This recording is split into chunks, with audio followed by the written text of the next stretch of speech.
Welcome to the Pencil Kings podcast. This is a very special episode. This is episode 100. Yes, we made it. We've been at it for over 2 years. We've interviewed a ton of artists. And to start off, I want to just say thank you to everyone that I've interviewed, everyone that's helped me along the way with making sure that we have guests every week and editing the podcast and making sure that there's pages that go up and doing the research. You guys really do such a great job to make this all happen. And I want to thank you, the listener, because without you, there would be no reason to do this. So what we've got for you today is something very special. We've got 10 snippets of some of the best and most influential guests that we've had on the show with their best advice. So it's all compacted into one great little episode. We went longer than normal. We went for a full hour. People have been asking for something longer. So we have that. And before we dive into it, just in case you're new, I want to give you a brief overview of why we started this podcast, why we do it, and what we do at Pencil Kings. So at Pencil Kings, what we try to do is just learn from artists all over the world to uncover the things that they've discovered through their own artistic journey so that you can take those lessons and kind of take the shortcut for yourself. So you don't have to spend, hundreds of hours or thousands of hours going down a path. You can just learn from these people and they can tell you, here's what I did right, here's what I did wrong, here's kind of what you should do with your path, and distill that information down to you so that it's not just about technique, it's not just about how good you can render things. There's also really goes into the mindset behind it. We're going to discover a lot of that in today's episode. So I really hope you enjoy it. And if you enjoy it, what I'd love for you to do is to go over to iTunes and leave us a 5-star review and a little short little comment so that we can help get this podcast out to even more people. So that's it for me. My name's Mitch Bowler, and let's get into these 10 awesome interviews. Hope you love it. So first up, we've got Syker Yassin, a very influential YouTube instructor, a great friend of Pencil Kings, and he was one of the first guests that we have, and he was talking about discovering his own style and what you can do to uncover your own style. He went through kind of a transformation a couple years ago where he was finding that he didn't like the work that he was doing, and he wanted to push further on stuff that made him happy. So I hope you like this.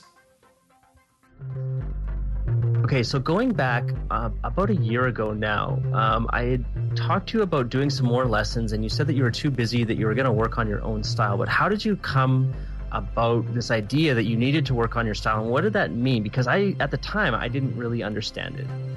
Yeah, so I was working on a lot of freelance illustration and specifically card art for trading card games. And I would look at my portfolio, and it was just like none of this felt like me. I wasn't happy with what I saw. And even when I would get praise from people that would say like, oh, I like this piece or that piece, I just felt, I don't know, this emptiness that it's like, but I'm not doing what I want to be doing. So then I started thinking, well, what is it that you want to be doing, right? Like, if you're going to be saying this isn't me, then who are you?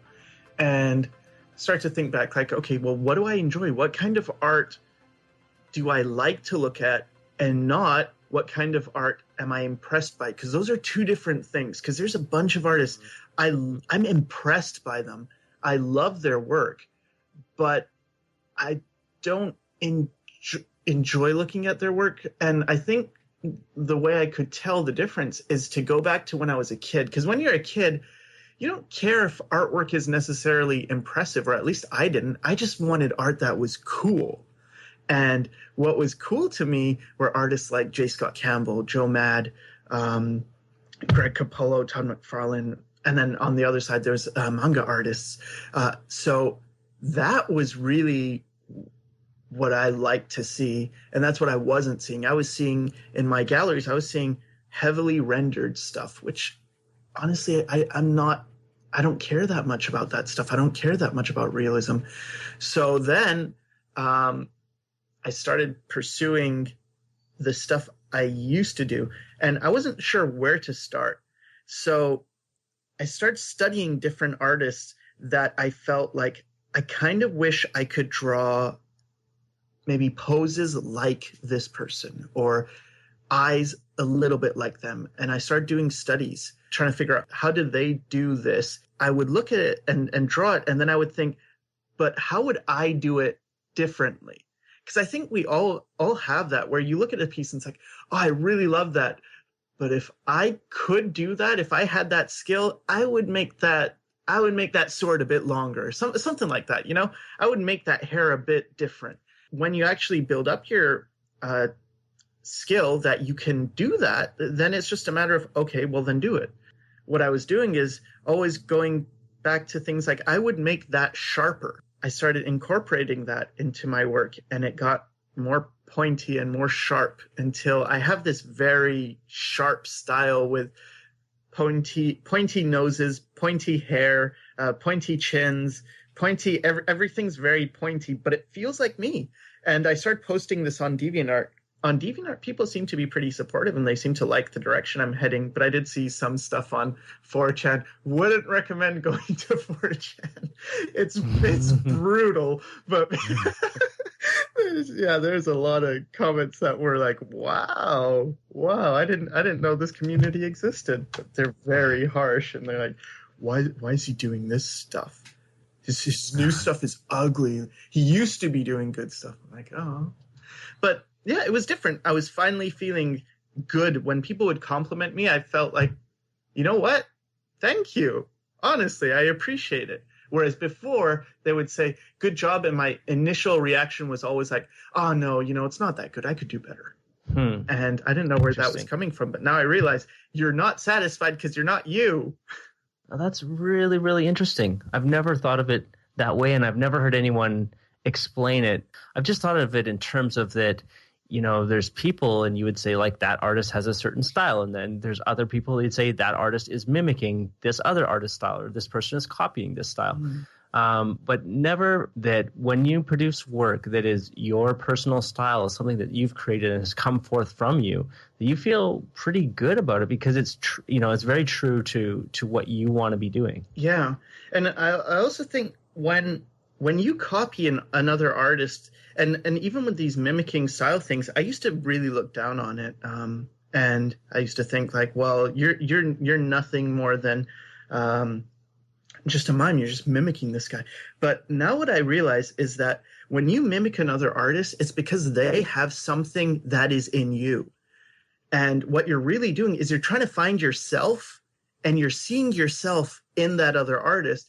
But then this thing is, after a while, what you have to do is add more of yourself and get rid of the parts that aren't you. And that's another way to develop a style. And that's why I think people that do copy another artist, it's not necessarily bad. It's in a way, it's a way of finding yourself.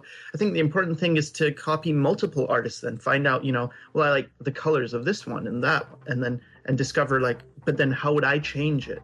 What would I do differently?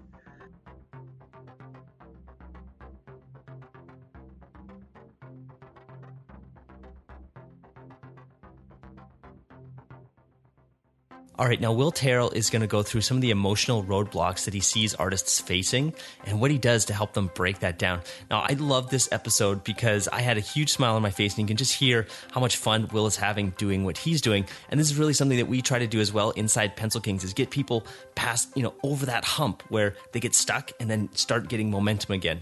Hope you like it.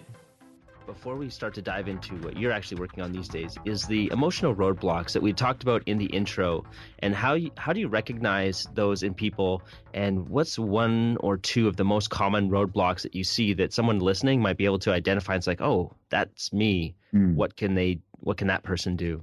People will tell you what their roadblocks are. They may not realize they're telling you, but they almost always tell you when they first meet. So if I'm looking at somebody's sketchbook and they're making a lot of excuses like, oh, it's not very good, or I could do better than that, or the worst is these are all old.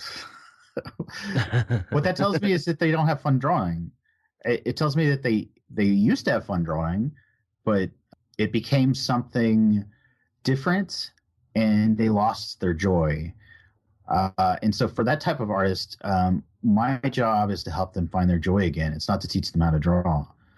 So if you can get them drawing like a kid, and that was one thing we do at the sketch group, is create games for people to play. Like a comic jam would be one person draws a panel, and then you hand it to the next person, they draw a panel, and you hand it to the next person, they draw a panel, and it finishes the whole page by the end of the night.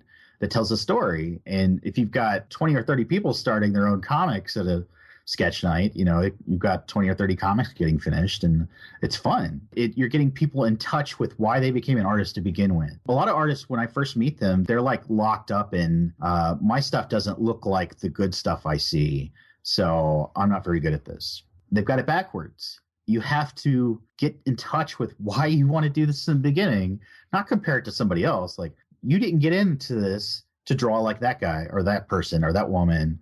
You got into this because you like doing it. Mm-hmm.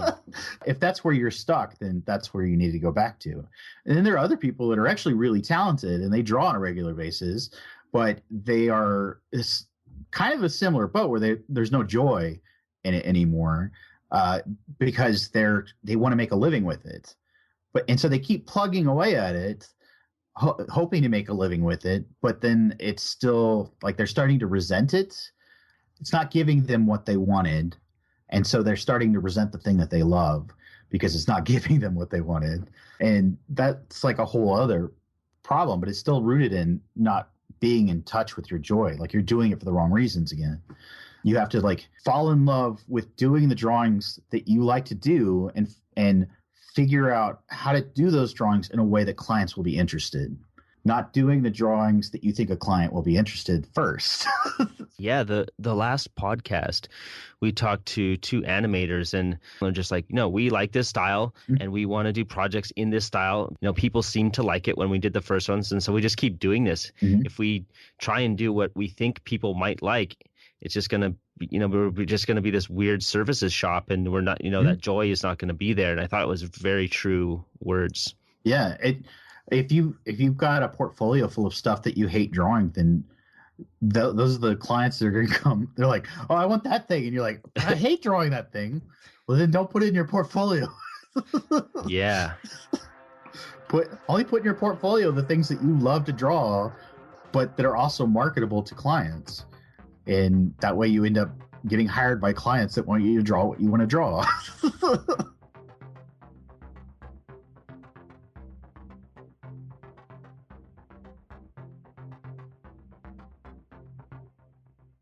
Now, as you're listening, you might think, wow, they mentioned something really cool. I want to learn more about that. We'll have full links to all of the episodes that we took these snippets from in the show notes for this particular one. So if you go over to pencilkings.com/podcast, that's where you have the newest episodes. But if you're listening to this a little bit later, you can go back there and you can use the search function on Pencil Kings and just look up episode 100 and you should be able to find it with all the links to the full episodes here, as well as show notes and all that kind of good stuff. So next, we're going to listen to Jamila from creativewebbiz.com, where she works with artists to help them take their art and start earning more money from it. She's got some really cool techniques, and she talks about how she got started with this and how she realized that artists needed so much help, and you might find that you're in the exact same boat. Let's take a step back and tell people a little bit about how you got started. I know you said you were working on the WordPress stuff, but let's talk about how you got started actually working with artists. People were contacting you, but what kind of specific questions did they have, and what were they coming to you with? Well, most artists that came to me in the beginning were people that didn't even think about selling their art. It was more people that did art, but it was also fashion designers or musicians. And it was mostly my friends here in Berlin, where I lived for 10 years. They, like I said, they saw that I started doing this stuff online and they were curious about it. So they asked me, how does it work with the website, and how do you get people to your site, and do people really buy online? And this was back in 2007, 2008. So nowadays it's much more common that artists are online, but back then there weren't many. So I helped them. I helped my one friend who's a fashion designer set up her first website, and she's doing really well now. And that's really how I got started, because I'm an artist myself. I had so many artist friends, and I really wanted to help them get out of their 9-to-5 jobs. So is it like you're sitting at a cafe talking with their friends and hey, what's up, Jamila? What are you working on right now? And you tell them, I'm building this website. I'm starting to get these people that are coming to me and they're finding my website. And then the artist is like, whoa, stop. You've got a website and people are coming to you without you having to go and contact them. could you do that for me? Is that as easy as it was? Kind of, yeah, exactly. I mean, in the beginning, I didn't take money for it. I just like told them what I knew, and I told them how I did it. And so they started implementing that stuff for themselves. Totally makes sense. Let's go into how you actually work with the artists and what you do with them. We talked about this a little bit before the show started, and I think it's really interesting and crucial, and that you have what I would consider like the quote unquote right approach, because you don't just want to start by making a website. You could do that, and it's not necessarily bad if you do that. I think it's bad if you do nothing. It's important to keep taking steps forward, but you have a process that you take people through that I think is, it really does set people up for success. And so could you talk a little bit, well, not a little bit, talk as much as you want. I want to know all about this, and I want the people listening to know all about this, that they could eventually reach out to you, or if even just hearing it, they might be able to create their own, like cobble together their own kind of plan. So I actually start with mindset. So because most artists, like you said, when they hear the word business, they kind of like shiver from that. But the most important thing to know as an artist is that you don't have to be a business person per se. What you have to do is use your own main talent that you have, your creativity, and use that to build a business around your art, around your talents and gifts, so you can make money with it. That's where you start. You make that mind shift. You concentrate on your creativity. I have this little exercise that I do with people. I have them sit down and close their eyes and then think about their creative process, like what it's like when they're in the flow, when inspiration guides them, like as if the inspiration would take their hand and guide their brush across the panel. When they are in this moment, then I tell them to take note if they see a certain color, or if they feel it in this certain part of their body, or if they even have a name or a face, or maybe see an object or an animal, and then take note of that and really write it down. And then every day for maybe 3 times a day, sit down and remember this, like let creativity come back to them, and then connect this creativity to their sense of business. So basically sit down again, close your eyes again, think about business and how far you've come or how far you haven't come. And usually then anxiety comes up, and because they think marketing is icky, or they don't know what to do next, or overwhelmed. And then I tell them to ask this spirit of creativity to help them with that business. So basically to think about business like a piece of art. It's not different. We say building a business, but you can also say create a business. It is like creating a piece of art. It's the same creative process.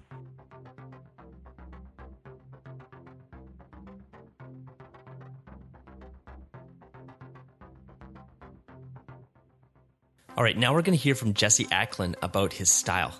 Now, this episode in particular was really cool because it inspired me to take out the tablet and start drawing and trying to explore his style and make it my own. So big shout out to Jesse for getting me motivated to do more with my own artwork. And I'm really interested to hear from you, listeners, if you've listened to something on the podcast and you've really been inspired by it. Just drop me a line at mitch@pencilkings.com and tell me. I love to hear that this is getting out to people and that they're actually taking action with what we're uncovering from these experts. So here you go. How do you describe your art? And I'm referring to the art that I see at jesseaklan.daportfolio.com. Okay. Oh, boy. I just try to do things that I enjoy, are fun, and honestly that I don't see a lot of. I think there's something cool about saying what haven't I seen before? Like, what would I like to see? And I guess when I say that, maybe I'm thinking about like on screen or just in sketch form or in illustration form. I get paid during the day to do art, which is awesome. But when I'm doing my own thing, kind of just like a kid, what do I want to see? Just to make it tangible, I want to describe your style as sketchy, but I feel like sketchy doesn't do it any justice. There must be more behind it. So knowing that I'm going to say sketchy, what do you say to that? That's cool. I like that. When I was coming up, and I guess I'd say developing my style, even though I never concentrated on like quote unquote developing a style, I think that can actually hinder a lot of artists.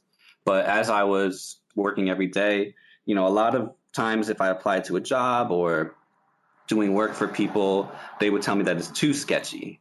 But I like the sketchiness of it and the energy that you get and the life you get from that.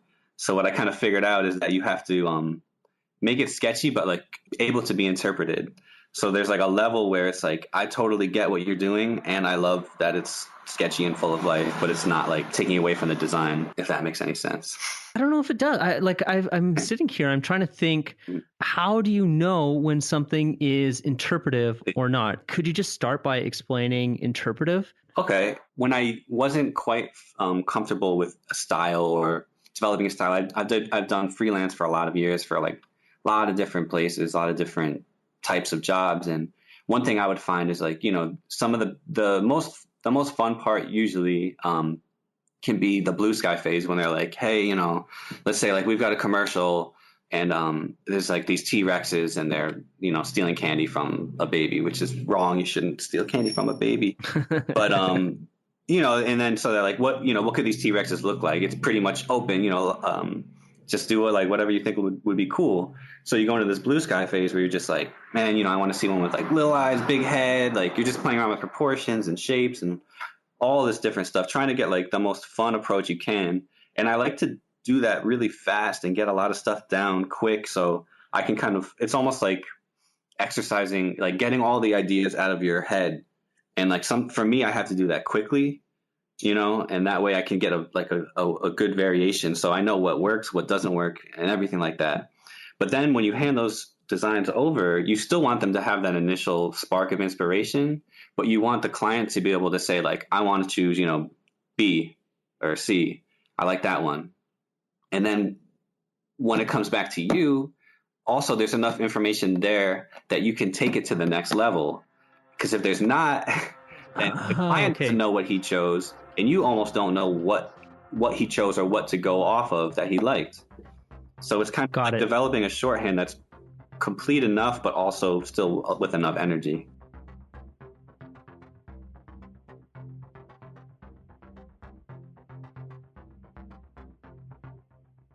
Khan Muftik is another good friend of Pencil Kings, and shout out to Khan for helping us out with the character design intensive course that we did. Now, Khan's going to talk about the point in his life when he decided to become a concept artist, and I love this story. And if you're looking to make that jump, you want to change, I think this small snippet in particular could really help you take that leap that you need to make for yourself and realize just how much work it takes, but how quickly results can also come when you really go all in. Someone pointed to the so-called conceptart.org website. I didn't even know there is an actual career in that there were jobs like that. And literally when I saw that, I just lost it. I was gobsmacked. Within a week, I completely, entirely changed my attitude. Mind you, I was living really well. I was living in Zurich in a big flat, lots of friends. I had a dog. Everything was fine. My family's also there. So I had a great life. But I quit my job immediately. I had nothing in sight and spent a year being unemployed and just practicing. And eventually I got a job in Brighton in UK. And I moved out from Switzerland to UK to Brighton, and then I worked in NCSoft Europe. And after a year and a half, I moved to London. And I've been here in London for about 6 years almost now. Wow, that's a really intense story. Basically, you're sort of like at the top of the game. You're a young hotshot art director for music videos, and then you change everything in the space of a week. Did I hear that correctly? Yeah, even less actually. I think it was 3 days when I quit or something. Yeah, I think 3 days. On the fourth day, I told my bosses I'm off. And then did you have any plan? Like I'm guessing you had some money saved or your family helped you with this next year, but you just kind of...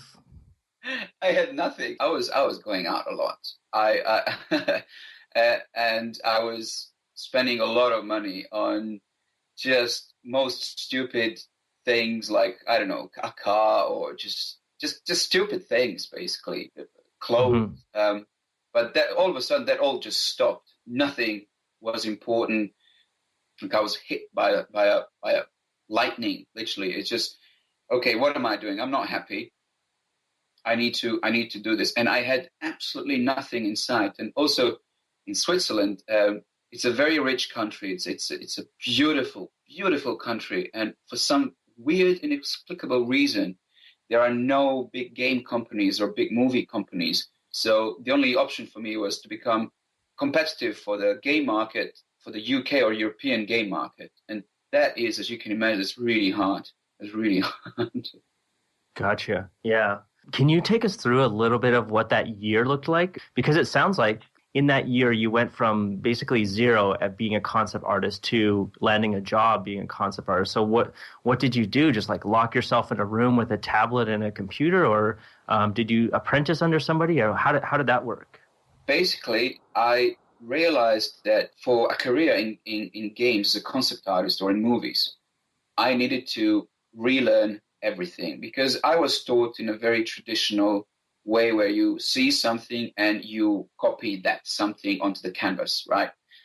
Whereas, as you know, for concept art, you can paint, but everything is coming from your imagination, and a lot of stuff needs basically constructing. Pretty much the opposite of what I was taught. So not only did I have to start from zero, I had to kind of start from -20, where I had to rewire my brain completely.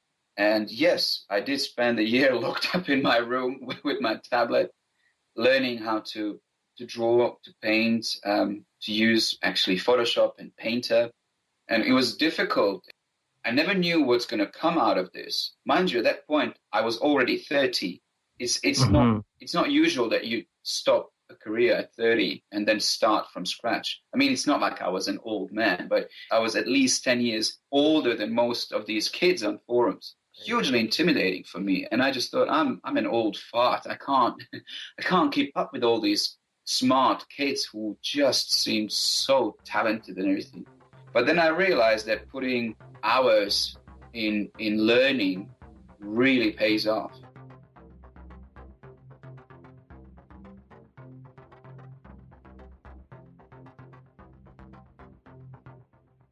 Now it's time to listen to Ahmed Alduri talk about what his experience was like going through the whole schooling process. Now, we've always had kind of a mixed love-hate relationship with going to art school. Some people come out of school with $100,000 in debt. Yes, that is not an exaggeration. $100,000 in debt to learn art.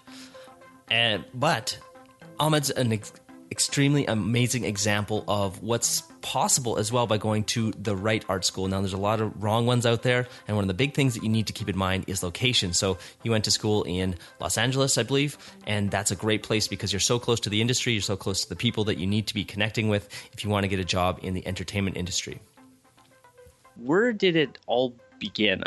I've heard your story before. I know you've told it before, but for our listeners, for the sake of our listeners, where'd you get started? Well, I mean, I started when I was 2, I guess, because I was always drawing. But I took it seriously, I guess. I mean, I was always drawing. So in elementary school, middle school, high school, I was sketching in my notebooks instead of doing classwork, all that fun stuff. But around middle school, I got my first Wacom graphics tablet. So that's when I got my start with Photoshop and all that. But then throughout high school, I heard about Art Center College of Design, right? And I've been like aspiring to go there because Craig Mullins went there and Ryan Church and all the. Oh, I think he went there.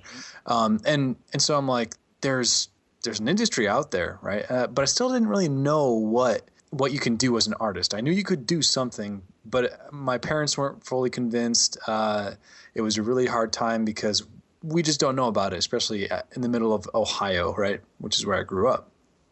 And what year was that? Like, when were you graduating? I graduated high school in 2006. Okay. Yeah. Really? Like, even then, it wasn't because I graduated in 1999, and I feel like by 2006, this stuff must be fairly common knowledge. Right. Maybe not. I mean, all the art was online, right? But it wasn't clear that, hey, you could work at a video game company or a movie company to do this. Instead, it was like, oh, it's a pretty painting on conceptart.org. I don't know what it's for. I mean, it looks like a movie, but I didn't piece it together at the time. Gotcha. Yeah. Anyway, I ended up going to engineering school, something completely not what I wanted to do. And after a semester, I'm like, nah, I'm going to go to art.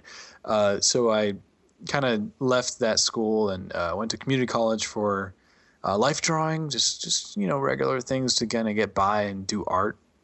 And eventually I went to CCAD, Columbus College of Art and Design, because still at this point I didn't think I could get into Art Center. Well, getting in was the first battle, but paying for it is the other. So I spent time at CCAD and then took a semester off to make a portfolio for Art Center, and it worked out. I ended up going there. So, and from there, it's just the people you meet, the connections, the teachers.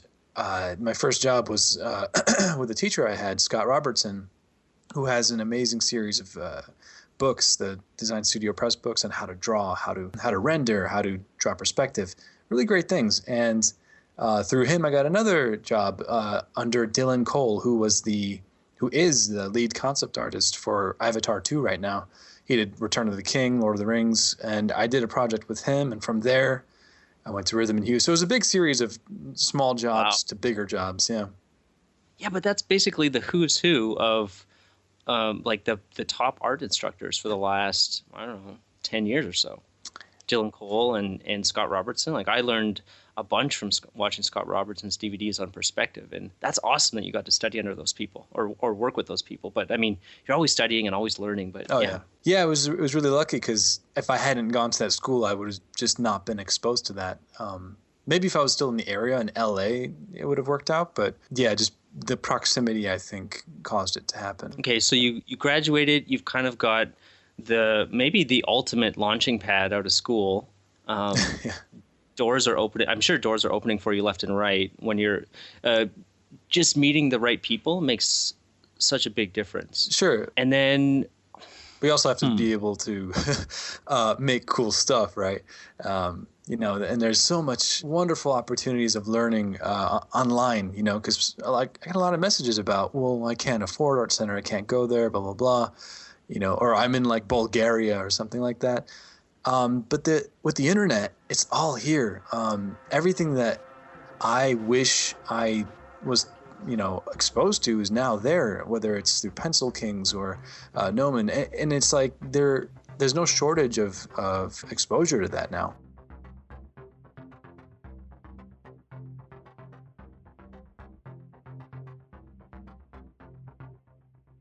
Now you're going to hear from Alan McKay. Now, Alan, he's a great friend. He's somebody that I've kept up with over the years.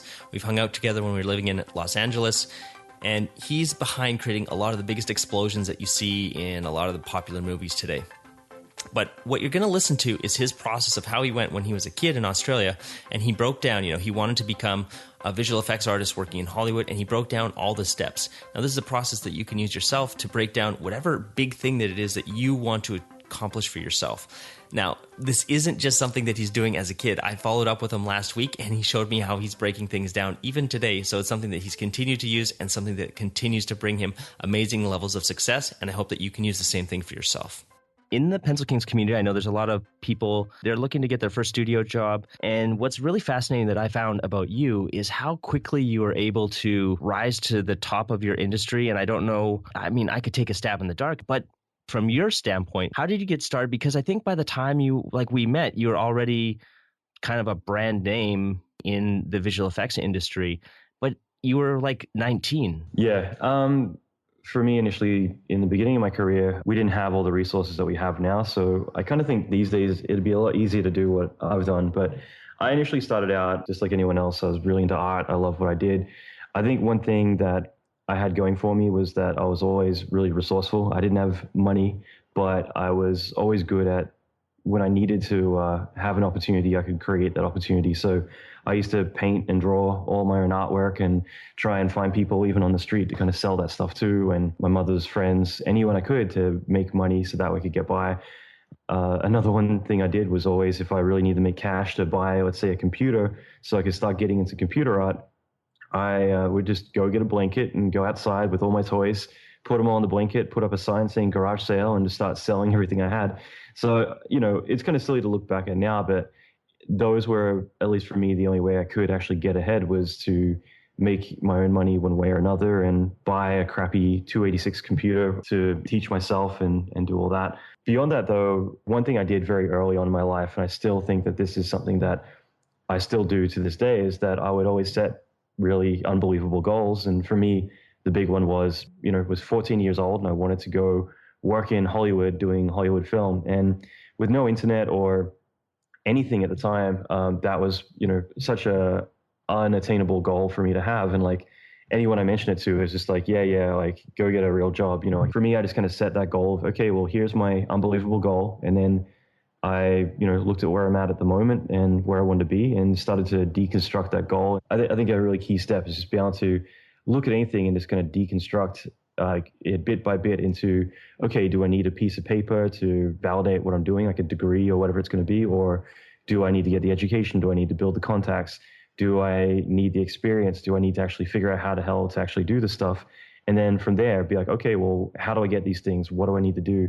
Do I need to go and find people, to mentor me, or whatever the steps are going to be, and like breaking it down further and further and further until it actually is like attainable steps that you can do one at a time and get slowly but surely to that goal. So did you actually do that? Like you have somewhere, or maybe you've lost it, but there was originally a piece of paper, like this is the Hollywood success roadmap from a 14-year-old boy's point of view. I wish I still had it, but that's exactly what I gave a talk in Vegas last year about how to build a name for yourself in this industry and how to do a lot of stuff, fast track your career. That was one of the key points I've always referred to as like your vector. And I think the key two things you need is to figure out where you're currently at right now. And I think that's kind of the hard thing to do, is actually really take a subjective look at yourself and be like, oh, okay, these are my flaws. These are the things I need to work on. But also, just like having your origin, you need also a vector, a direction. And by figuring out your endpoint, you can kind of deconstruct that roadmap. And for me, that was it. Like I literally just wrote down my end goal and my you are here, and I began to break down every single thing. And I'm about to do that again right now, actually in the next few weeks with my next 5 years of plans. But I do believe that's like the one thing that I had done that I could point that to a lot of the success that I had. That's fairly clear. I mean, the idea of breaking a complex task down into simple steps. I mean, there's that saying that I've heard recently, how do you eat an elephant? It's one bite at a time. Allows you to conceptualize this huge task where you don't really know what the first step is, but it's like, okay, just take the first step. But once you had your roadmap, what did you actually start doing? Everything. I think it kind of fell into like 4 or 5 different categories. So, I mean, for me at the time, I thought, okay, I need to get a piece of paper, like an education, which I believe these days it isn't as true. Being an artist, you show what you can do. You don't need a piece of paper to tell you that you can do this. I think learning, like studying and learning is great. You need that, but not for the piece of paper. It's more for your own benefit. But for me at the time, that's one thing I thought I needed. So I went and enrolled in a college of sorts in Australia, and I was too young to get in, but I showed them all my work that I had done, and they were like, okay, well, we'll make an exception. Like you can come use the labs, but you won't be able to actually do the course curriculum. So that was one thing I did. I also decided I needed to go out there and network and find people. And again, being 14, not many friends outside of my, school friends. I'd already quit school at that point. And, so for me to make contacts, I needed to kind of find people in this industry. And again, it was so young back then that no one even knew what 3D was. If you said, I do 3D animation, Toy Story had just come out. So that was another step, was like, I need to find the right people. And going to the labs for me, being 14, I had to be pretty aggressive with meeting people. And some of the people in those classes I'm still friends with today. That was another thing, was the networking. I need to actually figure out how to do this stuff on my own. And that meant just brute force. I worked day and night. Like I did a lot of like 3D rendering. So I literally would just go to sleep when I hit render for the night. And I'd set my alarm for the estimated time it would take to finish the render. So go to sleep at 6 a.m., get up at 10 a.m. and get back to it. So yeah, just bit by bit, every single task I figured I needed, I would deconstruct further and further and further until I did have that kind of reverse roadmap, and I would just tackle 3, 4, 5 things at a time and just kind of make those parts of my life, and slowly but surely get through that elephant.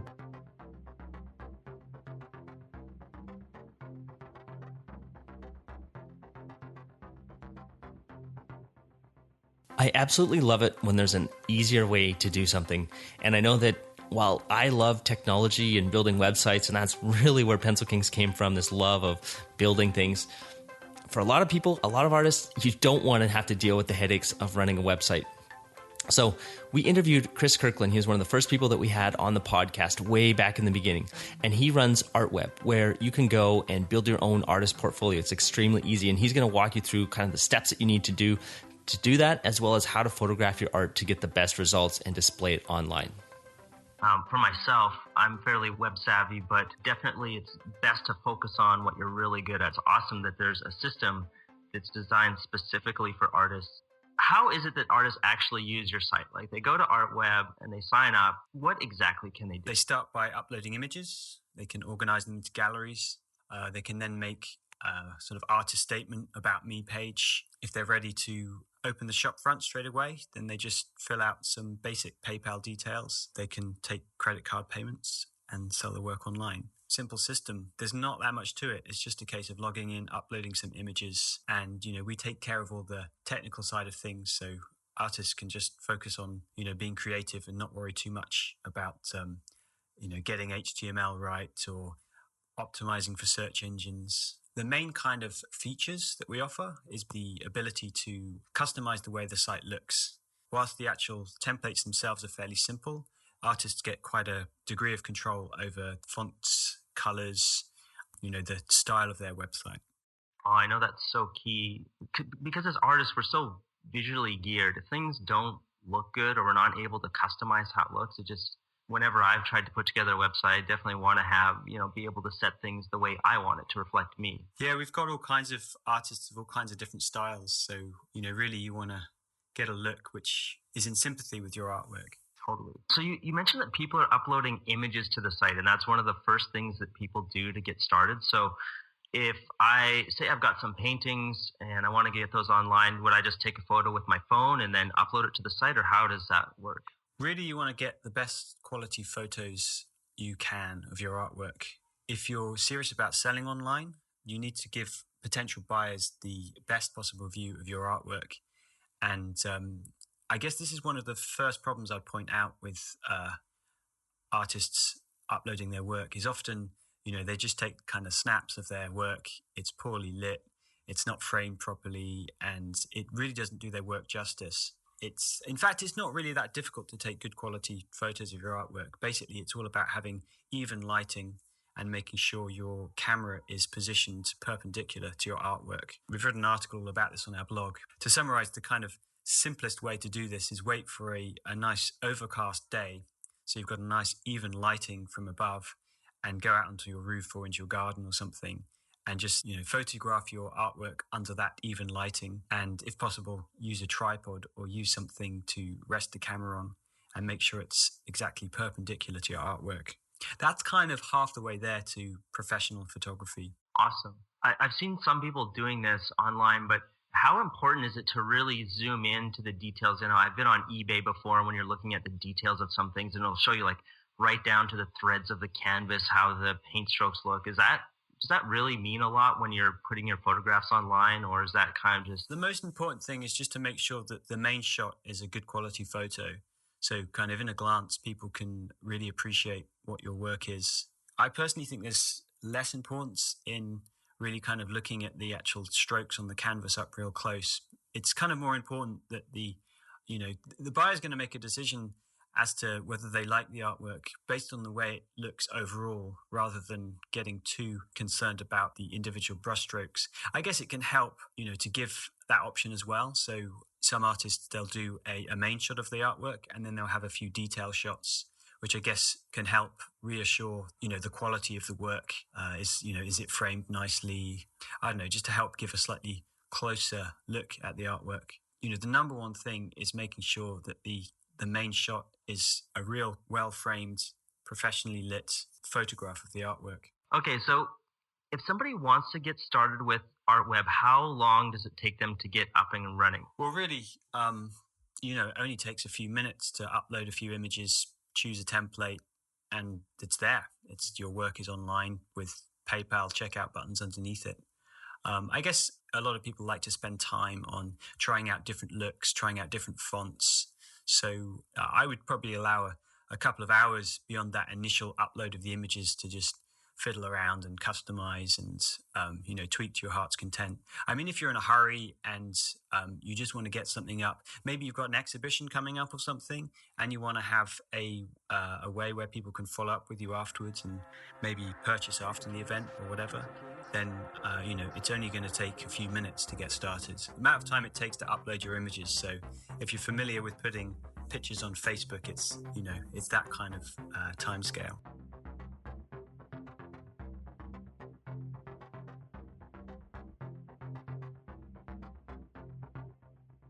Now we're going to hear from David Luong, who currently works at Blizzard Entertainment, one of the most sought-after places to work in the whole entertainment industry. It's one of the biggest game companies out there and really sets the bar for the standard of visual art.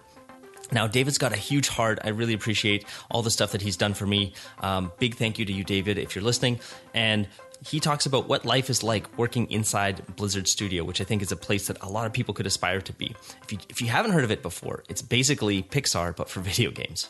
I guess what I'm really curious about is how you got started, and how you sort of got into Blizzard, because I feel like there's so many people that are shooting for these top studio positions that there's always something to be learned there, maybe like how much dedication or how high skill level you need to be to get in there. Right. But it's also like a great blueprint that if you're on that path of getting into the best studio, there's a good chance that you're going to land in similar amazing studios, like you mentioned, Blur Studio, right, which does a lot of cool work along the way. So yeah, I'll let you take it away, and I'm really excited to hear what your story's like. Yeah, so I was always interested in games, and I was always interested in art and computers. And what got me working at Blizzard was I played their games back in the day, Warcraft 2, Warcraft 3, StarCraft, a little bit of Diablo. I wasn't too much of a Diablo fan, but I loved their games anyways. World of Warcraft, and each time I play the game, I see these cinematics, and they're just beautiful, so inspiring watching those. And I'm like, I want to become, a cinematic artist someday and work there someday. So I went to Academy of Art University for 4 years, studied, got my Bachelor's of Fine Art, studied my foundations, got some computer skills along the way, and then started working in movies. I worked at Disney Toon Studios for a little small freelance part, and then went over to Luma Pictures as a roto paint artist. I worked on Underworld Evolution and Silent Hill there. Then I went over to Rhythm and Hues, got accepted to their apprenticeship for compositing, and worked on Garfield 2, Superman Returns, Night at the Museum, and they just had an amazing setup there where they had just so many experienced artists, and their pipeline was just solid, rock solid. From there, I wanted to apply at Blizzard, and I was afraid because it's my dream studio trying to get in there. So it was actually between Weta Digital and Blizzard for me after I left Rhythm and Hues. And luckily, one of my coworkers who used to work at Rhythm with me, he went over to Blizzard as a lead lighter. And he took my resume, my demo reel, and showed it to supervisors and the creative director there, and they really liked my stuff, luckily. So they got me a call. They called me a couple weeks later at the end of, I think, 2006 in November. And I got the phone call. They brought me in, had like a 3-hour interview in person, and then called me back the next week, and I got hired. So it's just super exciting and amazing how I got in, but it's kind of like at the same time luck too, I think, because they were building up their cinematic studio, and they needed a lot more film people, and they liked my demo reel and my kind of fantasy kind of look for my matte paintings and my projects. And so it's a combination of skill and I think being fortunate at the same time to get hired at Blizzard. Right now it's really, really competitive because there's so many people out there that want to join Blizzard. But I think for me, I was in a good position and fortunate position to have joined almost 9.5 years ago. Wow. Do you feel it's like that for a lot of artists there, that it's a place that once you just don't leave because there's nowhere really upwards to go from Blizzard, and it's a good working environment? It's just like, yeah, this is home. Yeah, definitely. It's just going in. They always said during the interview, they said, "Oh, yeah, we're hiring for long term. This is not going to be like a notch in your belt or anything. So we don't want people to come here and then jump to another studio right away. So when you get hired here, if you did get hired here, just know that we want you to stay for a long time because we really want to treat the artists well here. And you'll see that once you join here, you'll be treated well too. So I hope if you do get the call back, you would think about staying here for long term." So I'm like, no, don't worry about it. I definitely, it's my dream job. So I'm definitely not going here and then leaving somewhere else right away. So yeah, I assured them of that when I was at the interview. But yeah, so a lot of people that join, they've been here for a really long time and they've got kids, they got a family. A lot of people really see Blizzard as the pinnacle for games and cinematics in that respect. And so there really isn't anywhere else to go. It's really stable here, and just Irvine is a beautiful place. And it's just, you really don't want to leave, because if your passion is games and movies, this is the perfect place for you. Yeah. I had a coworker that at one studio I was working with, and I'm not sure what her position is now, but she was playing WoW every day, like every minute she could. And you just saw the dedication. And I'm curious, do you know anybody, you don't have to name names, but do you know anybody that's there that's not kind of have that fanatical, maybe not right now, because like even for you, right, you said in your past Warcraft 2, Warcraft 3, StarCraft, like you're a big fan. Is there anybody because I was always amazed when I would go to studios and find people that's like, they work at a game studio but they never touch games, or they work at a film studio and they never go and watch the movies. And I was like, what?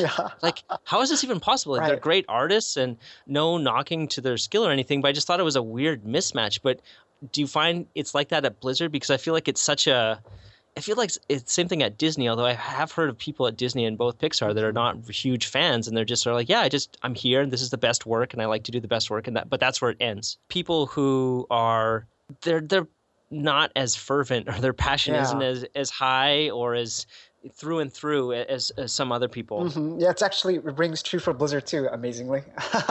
So, immediately in my vicinity, there's actually a few coworkers who don't play the games at all. It's crazy. They're leads of our departments too, and they've played it in the past, maybe a couple games here and there, but they really don't have the time, I think, to play the games. They would love to, but they got a family, they got kids. Their priorities are different, so they come into work and they're really good at what they do, and they just don't have time to play it, I think. But their passion is still there. Sometimes they don't watch all the movies they should be watching too. Similar thing. They just don't have the time for it, unfortunately. But I know they would love to. Yeah. Okay, well, that's kind of encouraging, because I always wondered like how dedicated you have to be. Like, what level does your dedication? Does it need to be at level 11? But it's good to know that there's room for life to happen and for you to be really good at what you do, and then there's a place for people. Yeah, I think it helps maybe during the interview process. They would love your passion and your excitement for the games that we make. But at Blizzard Cinematics specifically, I think they are hiring people out of the film industry. And a lot of the film industry, they're really good at what they do, but they don't need to play the games to be good at what they do. And so, we have, I think, maybe about 1/3 of the people who don't even play our games at all, even though when you get hired, they give you all the games to play for free. So that's a cool little perk. But a lot of them just don't have time.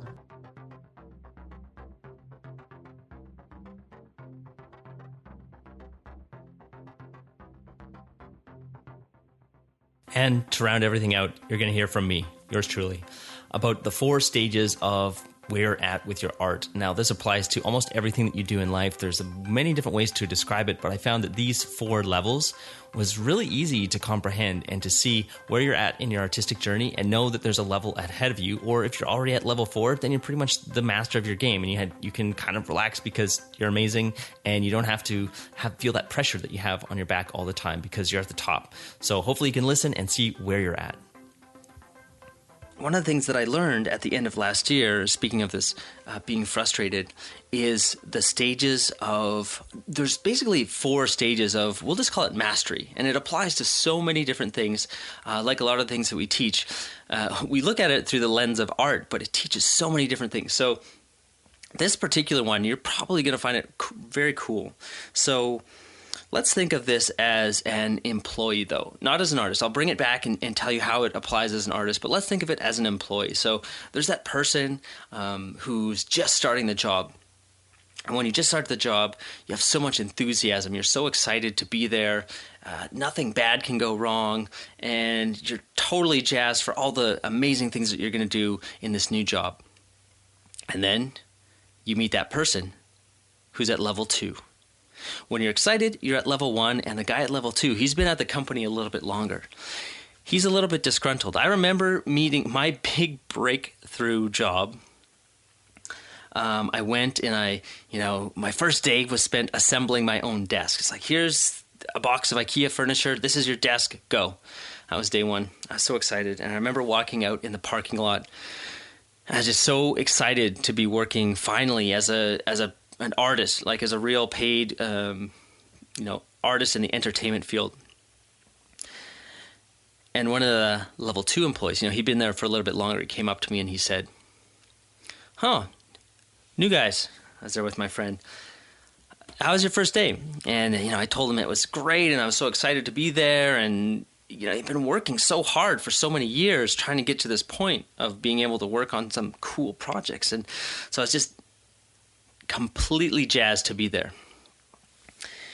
And he said, yeah, just give it a few weeks. This place sucks. Something to that effect. Basically poo-pooing the whole thing, the whole experience, everything. And I didn't understand what he was talking about. But this is level 2. And in level 2, remember, level 1, you're super excited. You're looking forward to everything. And you just got this big grin on your face. You don't realize what is in store. Then at level 2, you're past that honeymoon phase and you realize that things are not quite as easy as you originally thought that they were going to be. That if you want to be truly good at this job that you've chosen to do, you're going to have to put in some serious time and get some serious feedback. I mean, because we were artists, but no matter what job you're doing, there's probably somebody ahead of you who has more experience and more years at the position, and they can tell you how to improve. You're going to have to get some feedback from these people. So that's level 2. Level 3. Level 3 is when you get to the point where you can do most of the stuff on your own. Level 3 is that person that doesn't need a whole lot of supervision, and really it's more like a collaboration. You've gotten past that level 2 stage where things were really difficult and they were hard, and now you're really enjoying the work that you're doing because you feel like you're producing something. You go into work and you can produce. And this, I feel like, is where we're getting to with Pencil Kings, is with our website. We're not fighting with it anymore. We're there. We're able to just come in and do what we do and get the best content that we can out to as many people as we can. This is level 3. Then level 4 is when you're basically the master. You know more than the people above you, and you get paid for your expertise. So at level 4, all you really want is to come in, do your work, and get the pat on the back that says, awesome job. You did it again. You're doing very good work here. So these are the 4 levels. All right. Now, let's see how these apply to art. And maybe you can ask yourself where you are with these levels right now. So level 1, you pick up your pencil. You got your sketchbook. Your pencil's sharp. And you're ready to go. You're going to be an artist. Nothing can stop you. You just dive into it, and you're having a blast drawing whatever you want to do. The problem is that your drawings probably, they're not really that great. You might be having a blast, but you still, something in the back of your mind is saying, this could be a little bit better. There's something wrong here. I'm not sure what it is. But you're still having a lot of fun. Or maybe you don't realize that. Maybe you just keep going and you're having a blast. This is where I was when I was level 1. I was having a total blast.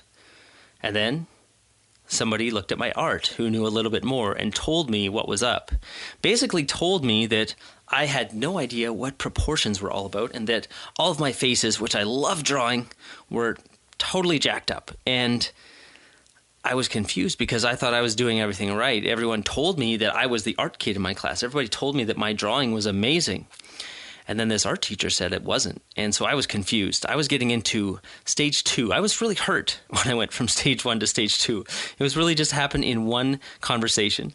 And then I realized that I had a lot more study, that I had to put in a lot more time to get my skills to where I wanted them to be, to where I would be happy with them. So this was level 2, although even though in level 2 you're sort of at this disgruntled stage where you realize it takes a lot more work than you initially thought. I don't think I was that disgruntled. I remember being, unhappy at times with my work, but I just kept going. I kept drawing more things. I kept improving. Then level 3. What is level 3 as an artist? Well, in the world that I come from, with films and video games, this would be your lead artist, I guess, or not your lead, maybe your senior artist. The senior artist, he doesn't need much supervision. He can mostly do what he wants, but sometimes he's still going to ask for assistance. This is when I think I only ever got to level 3. That's as high as I ever got with my own art when I was really in it, when I was working in video games and whatnot. So at level 3, you're that senior artist or you're that lead artist, but you still got the art director on top of you. Or you still got the client, if the client is, going to be the one who's telling you and has the real vision at the end of the day. But at level 3, you're more or less left alone a lot of the time, and life is pretty good. You can take a lot of decisions yourself. You can take ownership of things. You can feel like you're in charge. You can feel like you're the one who's setting the direction of a lot of things. And I feel like this is important to so many people because at the lower levels, you might not realize this when you're getting started, but at the lower levels, you just show up and people tell you what to do, and then you do your best, and then you take feedback, and you take feedback, and you take feedback again, and you do your thing again. A lot of people don't realize how much feedback, how many revisions go into the stuff that they see. If they did, I'm sure that they would be shocked that somebody would redo a sword 30 times. This happened. I'm sure you're only like 2 degrees of separation to somebody who knows someone that's designed a weapon or a character or a piece of clothing or something, some piece of furniture way too many times. But once you get to level 3, you're the one who's, you're starting to be in charge. Then at level 4, at the top of the pyramid, then, you're the art director.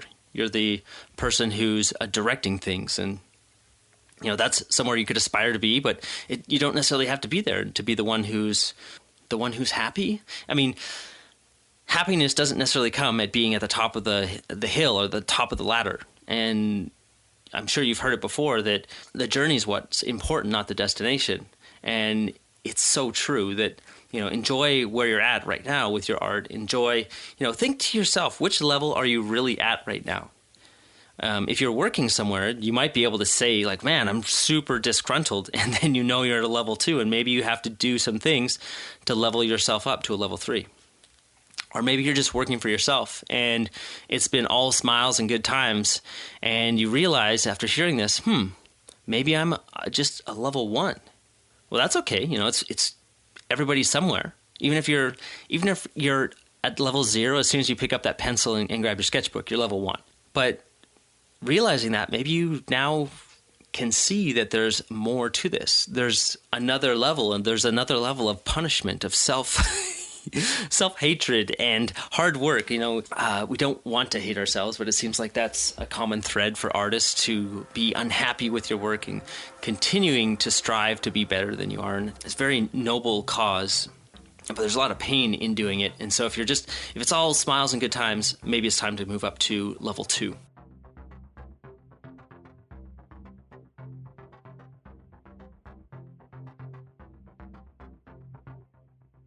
All right, that's it. There you go. Episode 100. I hope you enjoyed it, and we've got something special for you, as usual. If you go over to pencilkings.com/podcast and you're interested in reading more about some of the insights that we've uncovered, we've got a great little PDF for you about the insights that we uncovered from the first 8 episodes, and there were some amazing ones in there. You already heard from Psychra, he's in there. You heard from Will Terrell, he's in there. We had a former community manager, she's in there, about how to stand out and create like a niche for yourself where you can really be found and be noticed instead of just being, like a yet another nameless artist. So there's all that good stuff over at pencilkings.com/podcast. If you scroll down to the bottom, that's where you can enter your email address and you'll get the PDF. And then you'll also get email updates when we release a new podcast. You'll get new course updates when we have them on Pencil Kings. If there's an instructor, and we heard from several instructors on this episode, when they put out something cool and you're interested, you can look at joining. And just thank you once again from the bottom of my heart. I really appreciate everyone that's helped us come together. It really means a lot to me, and it's something that, how can I say this? I feel like this is my art. This is what I do now. This is my creative output, that I go and I find these experts and I try to find the best from them to bring it to you and do my best every day. So once again, thank you. I appreciate it so much. I appreciate everything that you do, and I wish you all the best with your own artistic journey. Scope demands patience, skill, years of practice. You talk like a fool. I would trade a century of practice for an ounce of inspiration.